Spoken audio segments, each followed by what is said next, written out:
33% reservation করার বিল তো অনেক দিন ধরে পড়ে আছে, তা তুমি তার সাথে ডিলিমিটেশন কেন করছো? তার কারণ বাংলাকে তুমি ভাগ করার চেষ্টা করছো, সারা দেশকে ভাগ করার চেষ্টা করছো। সংসদে ডিলিমিটেশন ও মহিলা সংরক্ষণ বিলের যোগসূত্রকে চক্রান্ত নিশানা মমতা বন্দ্যোপাধ্যায়। 33% মহিলা সংরক্ষণ বিল তো অনেকদিন পড়ে রয়েছে, তার সঙ্গে জনবিন্যাস কেন করছো? তার কারণ তুমি বাংলাকে ভাগ করার চেষ্টা করছো, সারা দেশকে ভাগ করার চেষ্টা করছো।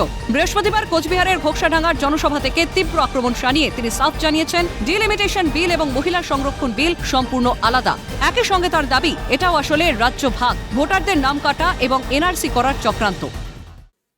কেটে কেটে খণ্ড খণ্ড করার চেষ্টা করছো, তাই দুটো মহিলা আর ডিলিমিটেশন একসাথে হতে পারে না।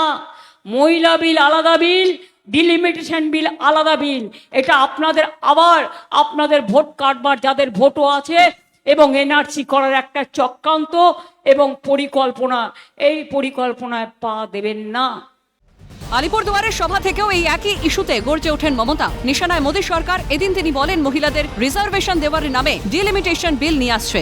আরে আমার তো 37% মহিলা প্রতিনিধি আছে, তার জন্য আমার আসন সংরক্ষণের প্রয়োজন হয় না। একই সঙ্গে মহিলা সংরক্ষণ বিলকে সমর্থন জানিয়েই তিনি বলেন, মহিলা সংরক্ষণ বিলের সঙ্গে লোকসভার আসন পুনর্বিন্যাসকে একসঙ্গে জুড়ে দিয়ে বাংলাকে কেন খণ্ড খণ্ড করা হচ্ছে? মহিলা বিল তো অনেকদিন আগেই পাশ হয়ে আছে, এখনো কার্যকর হয়নি কেন?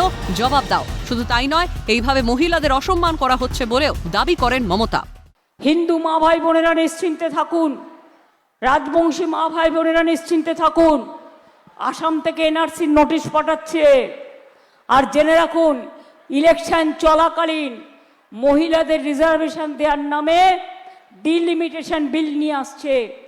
আরে আমার তো 37% উইমেন আছে, আমাকে তো তার জন্য রিজার্ভেশন করতে হয়নি। আমি উইমেন রিজার্ভেশনকে সাপোর্ট করি, কিন্তু বলুন তো, মহিলাদের জন্য একই বিলে ডিলিমিটেশন কেন করে বাংলাকে খণ্ড খণ্ড করবে, দেশকে খণ্ড খণ্ড করবে?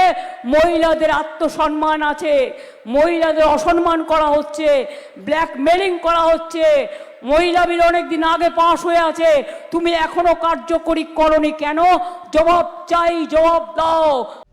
16 থেকে 18 এপ্রিল বিশেষ অধিবেশন রয়েছে সংসদে। তার ঠিক আগেই 131তম সংবিধান সংশোধনী বিল 2026, সীমানা পুনর্বিন্যাস বিল 2026 এবং কেন্দ্রশাসিত অঞ্চল আইন সংশোধনী বিল 2026 পেশ করা হয়েছে। কেন্দ্রের দাবি, মহিলাদের সংরক্ষণ কার্যকর করতে 3টি বিল আনা হচ্ছে, কিন্তু বিরোধীদের দাবি, বিল 3টি পাশ হয়ে গেলেই বিজেপি এবং তাদের শরিকদের ক্ষমতা আরও বাড়বে। উত্তর পশ্চিম ভারতের রাজ্যগুলিতে লাগাতার জয়ী হয়ে আসা রাজনৈতিক দলগুলির হাতেই ক্ষমতা কেন্দ্রীভূত থাকবে। অন্যদিকে দক্ষিণের রাজ্যগুলি সহ বেশ কিছু রাজ্যের গুরুত্ব কমবে। জনসংখ্যার উপর যেহেতু বাজেট বরাদ্দ নির্ভর করে, তাই বঞ্চিত হওয়ারও আশঙ্কা রয়েছে। সূত্রের খবর, ইতিমধ্যেই সরব হয়েছেন তামিলনাড়ুর মুখ্যমন্ত্রী এম.কে স্ট্যালিন। প্রয়োজনে বৃহত্তর আন্দোলনের পথেও হাঁটতে পারেন বলে জানিয়েছেন তিনি। এই প্রেক্ষাপটে দাঁড়িয়ে বঙ্গের মুখ্যমন্ত্রীর এই প্রতিবাদ আগামীতে দেশের রাজনীতিতে বড়সড় প্রভাব ফেলতে পারে বলেই মত ওয়াকিবহাল মহলে। ক্যালকাটা নিউজ।